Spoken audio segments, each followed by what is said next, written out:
आगामी कार्यक्रम प्रायोजित किया है जॉयस मायर मिनिस्ट्रीज के मित्रों और सहयोगियों ने।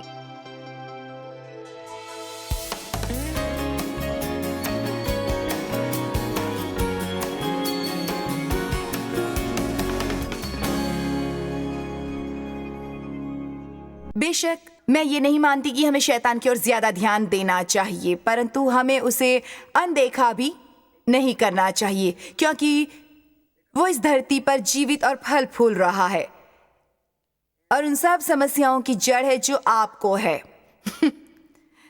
हमें कभी कभार ये निश्चित करना चाहिए कि हम अपने में उत्साह जगाएं और शक्ति महसूस करें, ये याद करके कि हमें सचमुच उस पर अधिकार है।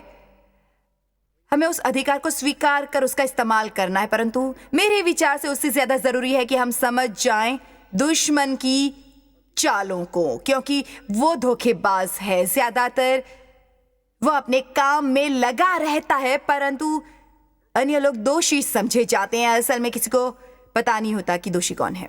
इसलिए हमारे लिए बहुत जरूरी होता है कि हम कभी कभार पीछे जाकर फिर से इसका अध्ययन करें। मेरे विचार से हम कई बार बहुत ज्यादा अध्ययन करते हैं आत्मिक लड़ाई और दुष्ट आत्माओं और शैतान के बारे में, परंतु उतना ही बुरा होता है उसके बारे में बेखबर होना और ये न समझना कि वो एक समस्या होता है यदि हम उसे बनने देते हैं। 2 कुरिन्थियों 2:10, जिसका तुम कुछ क्षमा करते हो उसे मैं भी क्षमा करता हूं, क्योंकि मैंने भी जो कुछ क्षमा किया है, यदि किया हो तो तुम्हारे कारण मसीह की जगह और स्वीकृति से क्षमा किया है। उनका कहना है कि शैतान का हम पर दांव न चले, क्योंकि हम उसकी युक्तियों से अनजान नहीं। अनजान होने से, पता न होने से, ज्ञान की कमी के कारण बहुत समस्याएं उत्पन्न होती हैं। बेशक हम ये देखते हैं कि पौलुस प्रेरित को परमेश्वर से अनुग्रह प्राप्त हुआ था, क्योंकि वो अनजान थे और उन्हें ज्ञान नहीं था। इसका ये अर्थ नहीं कि हम भी अनजाने में ऐसे द्वार नहीं खोलते जिनसे दुश्मन हमारे जीवन में प्रवेश करके उसमें तबाही मचाता रहता है। मैं गिरजे जाती थी उससे कई साल पहले से, तब मुझे ये समझ नहीं आई थी कि शैतान हकीकत में जीवन में एक समस्या था। मैं समझती थी कि शैतान कहानियों का एक पात्र था। वो लाल कपड़ों, लाल पूंछ वाला और हाथ में एक पांचा पकड़े वाला कोई पात्र था। मैं उसके बारे में केवल इतना जानती थी और मुझे ये नहीं पता था कि वो मेरे लिए कौन सी समस्याएं उत्पन्न कर रहा था। उदाहरण के लिए मैं बिल्कुल नहीं जानती थी मैं लोगों से क्रोधित रहकर कौन सा द्वार खोल रही थी, जैसा कि मैं करती थी बहुत बार। मैं सच कह रही हूं कि आपको विश्वास नहीं होगा कि कितने मसीह क्रोधित रहते हैं। बहुत हैरानी की बात है जो इससे उत्पन्न होती हैं। लोगों के जीवनों में समस्याएं, आपके सामने हर सप्ताह नाराज होने के 40-50 मौके आएंगे। पौलुस ने कहा, मैं शैतान को अपने पर हावी होने नहीं दूंगा। जब आप दिल में भरकर रखते हैं क्षमा न करना, कड़वाहट, अनादर, नाराजगी, आप उस व्यक्ति को चोट नहीं पहुंचाते जिसने आपको जख्म दिए होते हैं।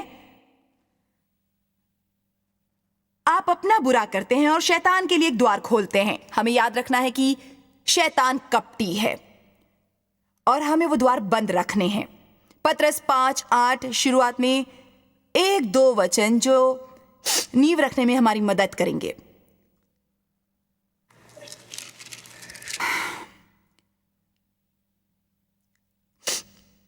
संतुलित रहो, शांत और संयमित रहो, सचेत हो और जागते रहो, क्योंकि तुम्हारा विरोधी शैतान गर्जने वाले सिंह की नाई प्रचंड भूख के साथ इस खोज में रहता है कि किस को फाड़ खाए, परंतु यीशु सिंह है यहूदियों की जनजाति के। एक बार फिर से सुनिए, सचेत हो और जागते रहो, क्योंकि तुम्हारा विरोधी शैतान गर्जने वाले सिंह की नाई प्रचंड भूख के साथ इस खोज में रहता है कि किसको फाड़ खाए, परंतु यीशु सिंह है यहूदियों की जनजाति के। आमीन। हमारे परमेश्वर का राज्य है। ये जरूरी है कि हम जाने शैतान की चालों और उसके मकसदों को हमें जानना चाहिए, उसका स्वभाव। हम परमेश्वर के स्वभाव का अध्ययन करते हैं। मैंने परमेश्वर के चरित्र का बहुत अध्ययन किया है। परमेश्वर से सुनना सीखने का एक तरीका है कि हम शैतान के चरित्र को जानें और परमेश्वर के चरित्र को जानें। ताकि जब हम कुछ सुने, महसूस करें या जाने, हमें तुरंत पता चल जाए कि हम जो सुन या महसूस कर रहे हैं वो परमेश्वर की ओर से है या फिर शैतान की ओर से। मैं नहीं समझती हम आशा कर सकते हैं सफलता से परमेश्वर से सुनने की यदि हम परमेश्वर के साथ साथ दुश्मन का स्वभाव भी नहीं जानते होंगे।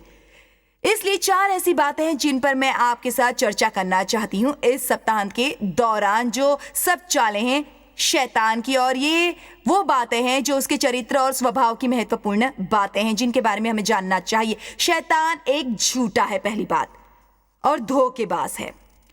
दूसरी बात ये कि वो विनाश करने वाला है। वो हमारे जीवन की हर उस चीज का विनाश करना चाहता है जो अच्छी होती हैं। इसके अलावा वो काबू करने वाला है, इस्तेमाल करने वाला है। वो आपकी आजादी चुराना चाहता है। वो नहीं चाहता कि आप आजाद हों अपने जीवन के किसी भी पहलू में, और उसका काम है लोगों पर दोषारोपण करते रहना। मेरे विचार से यदि हम इस सप्ताह इन 4 बातों के बारे में सीख लेंगे, हम यहाँ से जाएंगे तो हमें इसके बारे में भरपूर ज्ञान होगा जो हमारी मदद करेगा ताकि हम धोखा न खाएं दुश्मन से। इसलिए पिता, हम इस वचन के लिए आपके कृतज्ञ हैं और जानते हैं कि शैतान को अच्छा नहीं लगता जब हम उसके बारे में बोलें, उसकी हकीकत सामने लाते हैं। हम पहले प्रार्थना और आपका धन्यवाद कर चुके हैं एक महान उपलब्धि के, और इसलिए कि उसकी जो भी योजना होगी वो काम नहीं करेगी। लोग यहाँ सीखेंगे, वो ध्यान देंगे, यहाँ सब शांति महसूस करेंगे। मैं आपका धन्यवाद करती हूँ कि लोगों के जीवनों में शैतान की सच्चाई सामने आएगी और उनकी आंखें खोल जाएंगी और उनके लिए परिस्थितियां बदल जाएंगी। यीशु के नाम में आमीन।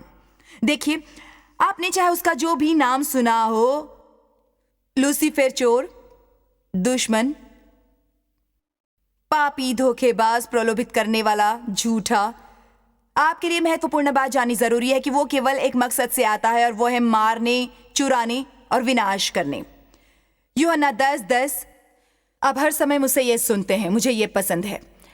दरअसल हमारा टीवी प्रोग्राम का नाम इस वचन पर आधारित है क्योंकि मैंने जीवन में ये अनुभव किया कि चोर आता है केवल मारने, चुराने और विनाश करने, परंतु यीशु ने कहा, मैं आया, मुझे इसकी बहुत खुशी है, आपको भी है ना। मैं इसलिए आया कि वो जीवन पाए और उसका आनंद ले, वो इतना बहुतायत से पाए कि वो बाहर छलके। इसलिए शैतान हमसे वो सब लेना चाहता है जो मुमकिन हो, परंतु परमेश्वर वो चीज देना चाहते हैं जो दे सकते हैं। शैतान हमारे पास कुछ छोड़ना नहीं चाहता। परमेश्वर हमें इतना देना चाहते हैं कि हम न केवल स्वयं उसका आनंद उठाएं बल्कि अपने आसपास के लोगों को भी बांटें। आमीन। यीशु केवल इसलिए नहीं आए कि हमें जीवन मिले, बल्कि इसलिए कि हम उसका आनंद उठा लें, ताकि हम किसी चीज का आनंद लें। वो नहीं चाहता कि हम अपना आनंद लें। मैंने बहुत साल गुजारे थे अपने विरुद्ध रहकर, अपने से घृणा करके, अपनी आवाज और अन्य कई बातों से घृणा करके। मैं आपको बताना चाहती हूँ कि अब मैं उनका आनंद उठा सकती हूँ, भरपूर आनंद। शैतान बहुत क्रोधित होता है जब आप अपना आनंद उठाते हैं। आमीन। मुझे अपने स्वभाव की विशेषताएं पसंद है, वो सब बातें जो और जैसी नहीं है और समझनी कठिन है। शैतान बहुत क्रोधित होता है जब आपका अपने साथ अच्छा संबंध होता है। इसका कारण जानते हैं? क्योंकि यदि आपका अपने साथ अच्छा संबंध होता है, आप अन्य लोगों से प्रेम करना आरंभ कर देते हैं। आप वो नहीं दे सकते जो आपके पास नहीं होता। यदि आप स्वयं को पसंद नहीं करते तो किसी अन्य को पसंद नहीं कर सकते। हमें समय निकालना चाहिए इसके बारे में सोचने के लिए कि शैतान कितना बुरा है और ये कि हर जगह वही पाप की जड़ होता है, उन सभी बुरे कामों की जो दुनिया में होते हैं। समाचार सुनकर कोई भी हताश हो सकता है। मेरा मतलब कत्ल, बलात्कार, चोरी, लालच, और इससे यही सीख मिलती है कि हम किसी पर विश्वास नहीं कर सकते और हर कोई बेईमान और गलत चाल चलने वाला होता है और शैतान ही इन सबकी जड़ है। इसका मतलब ये नहीं कि जो लोग ये गलत काम कर रहे हैं उनकी अपनी कोई जिम्मेदारी नहीं है, परंतु जब वो लोभ को बढ़ावा देते हैं, उनमें से बहुत से लोग ज्ञान की कमी के कारण ये नहीं जानते कि असल में वो शैतान होता है जो उनसे चुराने की कोशिश कर रहा होता है। वो सोचते हैं कि जितने ज्यादा पैसे प्राप्त कर सकेंगे उतने ही प्रसन्न होंगे, और वो बिल्कुल नहीं जानते कि जितना ज्यादा वो गलत तरीकों के द्वारा प्राप्त करेंगे वो उतने ज्यादा दुखी होंगे। हम शायद ये कहें कि यदि दुनिया में इतना पाप हो रहा है, यदि परमेश्वर इतने भले, इतने महान और दुश्मन से इतने ज्यादा शक्तिशाली हैं, तब क्यों इस समय ऐसा लग रहा है कि दुश्मन विजयी हो रहा है? बेशक हम पहले ही किताब का अंत पढ़ चुके हैं, इसलिए जानते हैं कि अंत में दुश्मन नहीं जीता, परंतु मैं आपको बता सकती हूँ कि मेरे विचार से क्या हो रहा है। पहली बात यह है कि लोग निश्चेष्ट होते हैं, ज्यादातर लोग बहुत निष्क्रिय होते हैं, और यदि आप सक्रियता से परमेश्वर को चुनते हैं, परमेश्वर के तौर तरीकों को चुनते हैं, ऐसा करने वाला हर व्यक्ति अंधेरे में एक दीपक दिए के समान होता है। यदि ऐसे लाखों दीपक जगमगाएंगे तब बहुत सी अच्छी बातें घटेंगी। बहुत से लोग स्वयं को मसीह कहते हैं लेकिन दूसरों की मदद नहीं करते। सच तो यह है कि हमारी शिक्षा का बड़ा हिस्सा, चाहे वो कैरिस्मेटिक या मसीह गिरजा हो, पिछले 30 सालों से ये रहा है कि मैं अपने विश्वास का इस्तेमाल करके सब कैसे प्राप्त कर सकता हूं।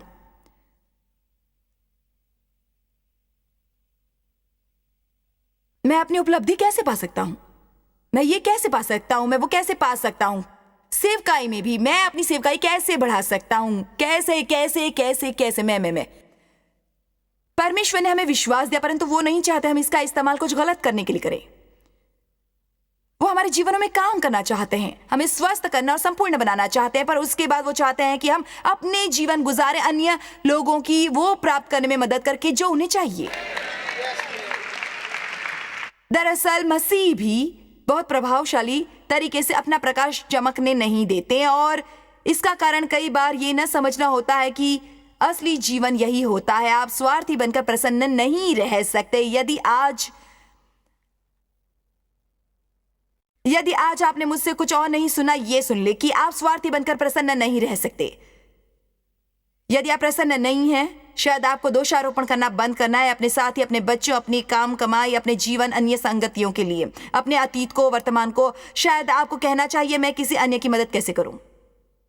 आपको बहुत हैरानी होगी कि आप में कैसे आनंद भर जाएगा जब आप अपने पर से ध्यान हटाएंगे। देखिए, मैं उससे बेहतर प्रचार कर रही हूं जैसे आप दिखा रहे हैं।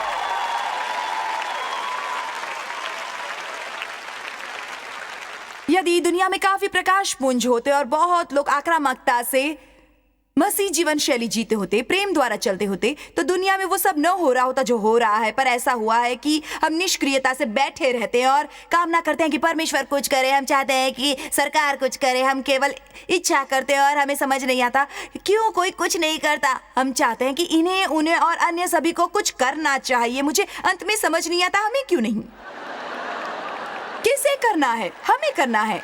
हम में से हर एक की जिम्मेदारी अपना हिस्सा करने की। बाइबल में लिखा है कि हम एक दुष्ट आत्मा को निकाल सकते हैं। यदि वो दुष्ट आत्मा लौट कर आए और देखे कि वो घर जहां वो पहले रहता था साफ सुथरा और खाली है, वो दोबारा वहां घर बनाएगा और अपने साथ 7 दुष्ट आत्माएं लाएगा।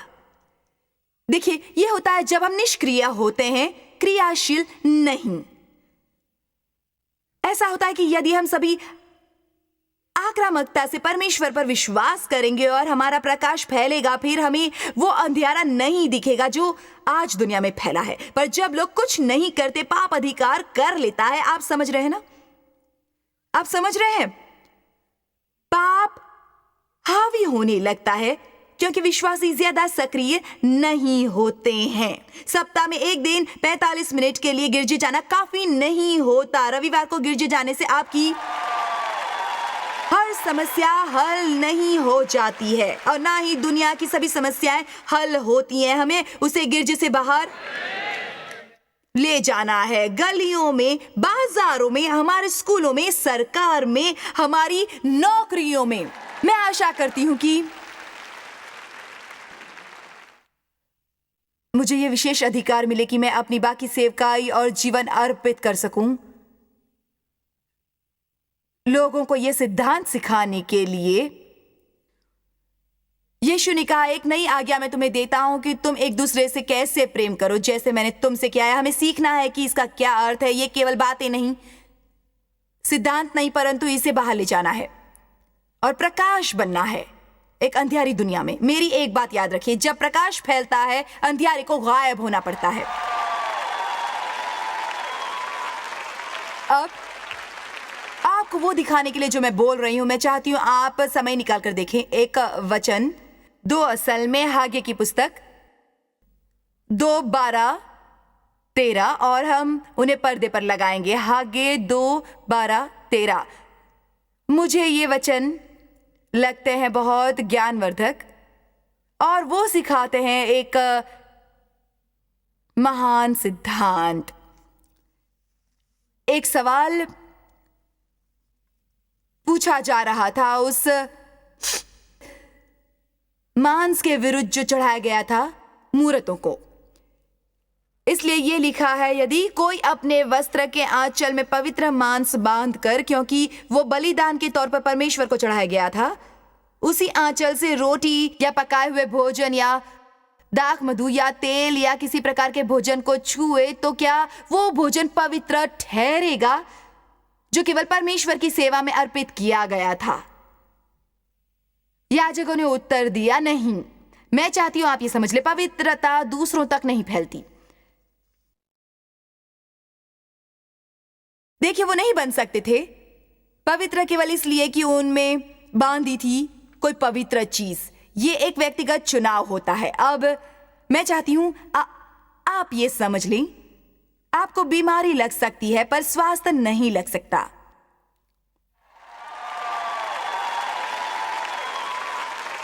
आमीन। पवित्रता का चुनाव करना पड़ता है, परंतु पाप अनियंत्रित होकर फैल जाएगा यदि लोग सक्रियता से सही चुनाव नहीं करेंगे। देखिए, प्रेम द्वारा चलना, आत्मा का फल, धीरज इत्यादि के बारे में मुख्य बात यह है कि हमें उद्देश्य पूर्वक वो करना पड़ता है। हमें भावनाएं नहीं, इच्छाएं होनी चाहिए। और वही समस्याएं कि मसीह निष्क्रिय बन गए हैं। शैतान चालाकी से नियंत्रण करने लगता है। हम कुछ करने की इच्छा महसूस करना चाहते हैं। मैं इस बात पर बहुत जोर देने वाली हूं, इस आने वाले साल में हमें अपनी भावनाओं पर इतना विश्वास करना बंद करना है। इच्छा जरूरी होती है, हमें इच्छा होनी चाहिए वो करने की जो सही हो। हम फैसला करते हैं कि हम प्रेम को पहनेंगे। हम फैसला करते हैं कि हम अंधियारे में जाकर अपना प्रकाश फैलने देंगे, चाहे हमें कैसा भी महसूस हो। आइए अब इस वचन के दूसरे हिस्से को पढ़ते हैं। फिर हागे ने पूछा, यदि कोई जन मनुष्य की लोथ के कारण विधि के अनुसार अशुद्ध होकर ऐसी किसी वस्तु को छुए, तो क्या वो विधि के अनुसार अशुद्ध ठहरेगी? याजकों ने उत्तर दिया, हाँ, अशुद्ध ठहरेगी, क्योंकि अपवित्रता फैलती है। अब मैं आपको आसान शब्दों में समझाती हूं, यह कैसे होता है।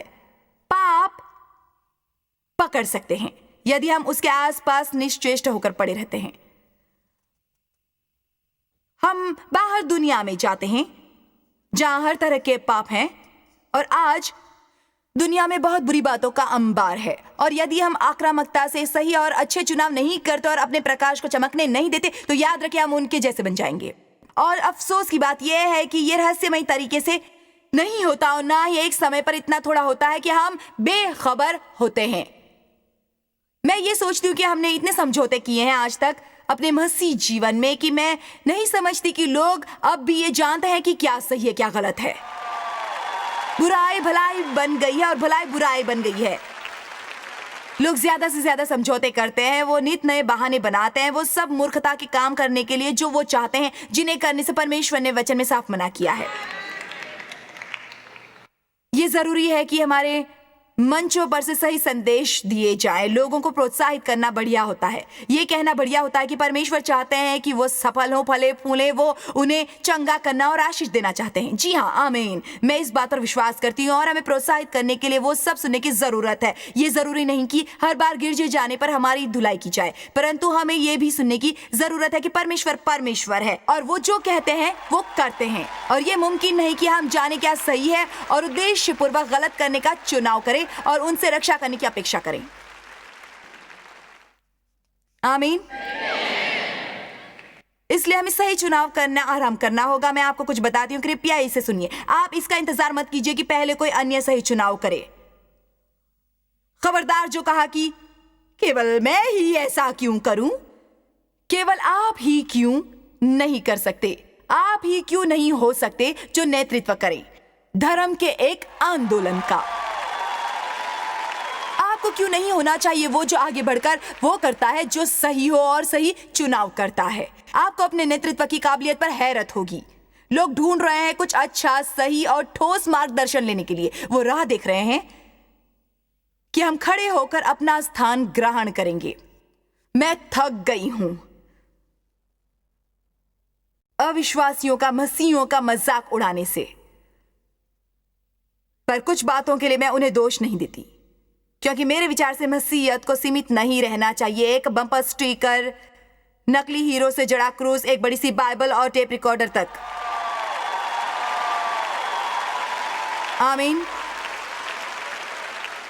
मैं बाहर दुनिया में जाकर हर उस पाप को ग्रहण नहीं करूंगी जो वहां फैला हुआ है। मैं आक्रामकता से बाहर जाऊंगी और कोशिश करूंगी कि लोगों को उससे प्रभावित करूं जो मेरे पास है। मैं उद्देश्यपूर्वक यह करने वाली हूं। आमीन। इसका अर्थ यह है कि आपको हर दिन उठकर जीना नहीं है अपने लिए, पर इससे ज्यादा आनंद नहीं मिलेगा। अच्छा, क्या आपको उससे आनंद मिल रहा है जो आप कर रहे हैं? बताइए। हमें शैतान के बारे में सचेत रहना है, परंतु हमें उस पर अत्यधिक ध्यान नहीं लगाना है। परंतु हमें यह समझना है कि निष्क्रियता दुश्मन के सबसे बड़े हथियारों में से एक है। वो हमारी इच्छाओं पर वार करता है। हम अपनी भावनाओं पर बहुत निर्भर रहते हैं। हम इसके बारे में और बात करेंगे। एक अन्य संदेश में यूहन्ना 8:44 के अनुसार शैतान झूठा है, सत्य उसमें है ही नहीं। वो लगातार लोगों को छलने की कोशिश करता है ताकि वो उसके झूठों पर विश्वास कर ले। परंतु यदि हम झूठों पर विश्वास करते हैं, वो हमारे लिए सत्य बनते हैं, चाहे वो असलियत में सत्य नहीं होते। यह हैरानी की बात है ना कि आप झूठ पर विश्वास कर सकते हैं। बाइबल में लिखा है, तुम्हारे साथ वैसा होता है जैसा तुम मानते हो, और जैसा मनुष्य अपने मन में विश्वास करता है वैसा वो होता है और वैसा वो बनता है। मैं परमेश्वर से उतना प्रेम करती थी जितना कर सकती थी, परंतु मुझे वो सिखाया नहीं जा रहा था जिसे सीखने की मुझे जरूरत थी, ताकि मैं सचमुच ये बातें समझ सकती। उदाहरण के लिए, जैसे मैंने बताया, मैं सालों से गिरजे जा रही थी, पर यह नहीं जानती थी कि शैतान समस्या था। मैं सचमुच नहीं जानती थी कि शैतान एक समस्या था। मैंने बाइबल में उसका नाम पढ़ा था और मैं ये जानती थी कि उसकी यीशु के साथ थोड़ी बहस हुई थी, परंतु मैं नहीं जानती थी आखिर वो क्या है। कितने दुख की बात है कि हम सालों तक गिरजे जाते हैं और ये भी नहीं जानते होते कि शैतान हमारा जीवन तबाह कर रहा है, और ये कि वो जड़ होता है आपको मिलने वाले नाराज होने वाले मौके की। हर बार जब आप क्षमा नहीं करना चाहते, हर बार जब कोई आपका मजाक उड़ाता है, आपको शर्मिंदा करता है, ठुकराता और त्यागता है, वही उस सबका कारण होता है। इसलिए वो मेरे लिए एक बड़े बदलाव की शुरुआत थी। दरअसल मैंने एक किताब पढ़ी थी, मैं नहीं जानती कि वो अब उपलब्ध है। वो थी शैतान जीवित और धरती पर फल फूल रहा है। वो पढ़कर मैंने कहा, वाह, मुझे समझ आने लगा कि मैं खुद को हो रही समस्याओं के बारे में नहीं कर सकती। भाई क्या करे, जीवन में यह होता ही रहता है। हमें कैसे भी करके अपने दिन गुजारने हैं जब तक हम जीवित हैं। हमें हर रविवार को गिरजे जाते रहना है, अपनी संकीर्ण मसीह मानसिकता में एक ही प्रकार जीवन गुजारते रहना है, और हमें आशा करनी है कि यीशु के लौट कर आने तक हम बने रहेंगे। आपको क्या हुआ है? जॉयस, हमला हुआ है।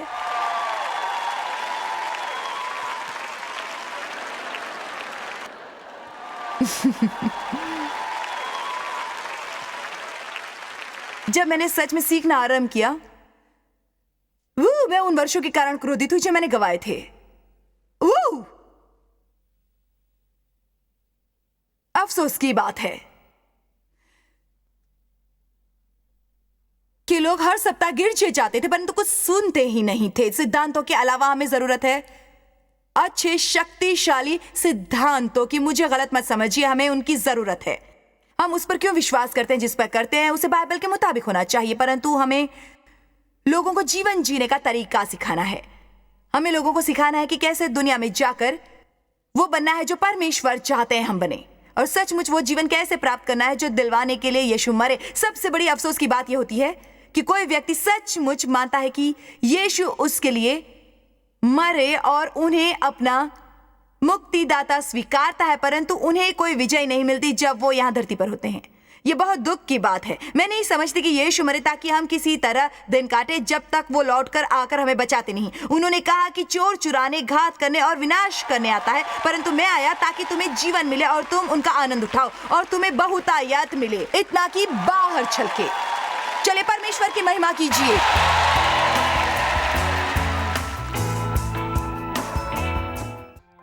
जॉयस मायर मिनिस्ट्रीज में आप हमारे लिए बहुत ही कीमती हैं, जितना कि आप जानते हैं। हम आपकी सराहना करते हैं और इस सेविकाई को दुनिया भर में संभव बनाने के लिए हम अपने दोस्तों और सहभागियों को धन्यवाद देते हैं। हम साथ मिलकर भूखों को खाना खिलाते हैं, गरीबों को कपड़े देते हैं और कई देशों में सुसमाचार बांटते हैं। अपना प्रार्थना निवेदन भेजने के लिए कृपया आज ही संपर्क कीजिए joycemeyer.org पर। हमारे स्रोतों के बारे में और भी जानिए। जॉयस की सभाओं की सूची देखिए हमारे साथ सहभागी बनने के लिए, क्योंकि हम दुनिया भर में मसीह के प्रेम को बांटते हैं। इसका खर्च उठाया है जॉयस मायर मिनिस्ट्रीज के मित्रों और सहयोगियों ने।